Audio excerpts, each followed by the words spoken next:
Dulu saya manual, sekarang saya punya mesin, saya ngerakit sendiri. Terus saya punya penyaring asap, saya rakit sendiri dan itu udah lolos uji emisi. Tapi nyatanya apa? Ini padahal udah menempuh uji lab, uji tekan, uji bakar, uji abrasi. Tapi faktanya apa? Gak ada dukungan. Percuma. Saya dulu punya usaha bengkel las, bikin tralis, pagar, kanopi gitu. Sebagian besar dari kalian pasti udah nonton video itu kan? Pak Tony yang belakangan viral karena beliau adalah orang yang berhasil mengubah sampah plastik jadi paving block yang udah melalui berbagai proses uji, tapi nggak mendapat dukungan dari pemerintah. Rasanya udah nggak asing sih, kalau di negara ini inovasi itu cuma dielulukan di awal, habis itu dilupakan. Gue cukup khawatir apakah pemerintah itu alergi terhadap inovasi, atau memang sengaja bikin industri kita suram seperti ini. Kita bakal bahas ini di Shoe Inspector. Kalau Indonesia pengen punya pertumbuhan ekonomi 5-7% per tahun, perhatian kepada inovasi dan R&D itu jelas diperlukan. Tapi sayangnya di negeri ini, dari zaman mau bikin pesawat terbang sendiri aja, tidak pernah ada dukungan yang maksimal. Bisa rakit TV, di penjara. Mobil SMK, hilang dari peredaran. Dan yang terbaru, inovasi ramah lingkungan paving block dari sampah plastik yang diabaikan. Gitu juga kalau kita tarik ke industri sepatu, dari era keemasan Cibaduyut sampai lokal pride sekalipun, gak ada dorongan yang mantap dari pemerintah. Tapi ternyata, mental kayak gini udah terbentuk sejak masa pemerintahan di masa lalu. Soalnya hari ini, Indonesia bisa dibilang mengalami fenomena deindustrialisasi prematur. Karena sebagai negara yang kaya akan sumber daya alam, Indonesia udah puas dengan ekspor komoditas tambang yang harganya meledak di tahun 2000-an. Makanya, ekspor barang mentah dinilai lebih menguntungkan dan mudah daripada membangun sektor industri hulu ke hilir yang kompleks dan butuh waktu bertahun-tahun.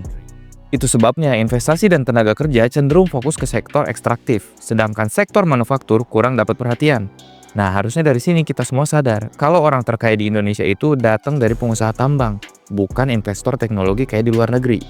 Meskipun sampai hari ini kontribusi sektor manufaktur terhadap PDB Indonesia itu nilainya sekitar 19%.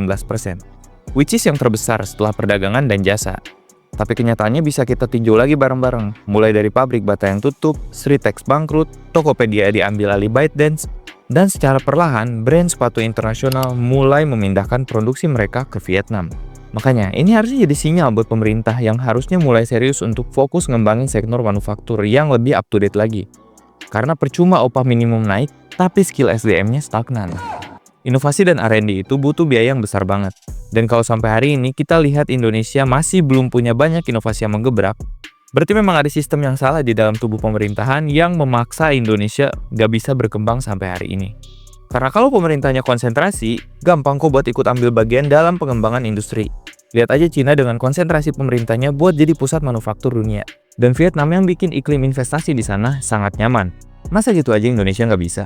Dan kalau bicara soal sepatu, banyak hal yang bisa tim Shoepolis cacah satu persatu. Yang paling utama udah jelas dari rantai pasokan material sama teknologi yang sampai hari ini masih terbatas banget aksesnya. Ya kita semua tahu kalau sekarang mau itu tekstil ataupun sol, ya kebanyakan dipasok dari Cina. Sedangkan banyak pabrik sol di Indonesia yang harus terus bertahan dengan cara apapun. Bahkan sampai jual sol dari negara lain.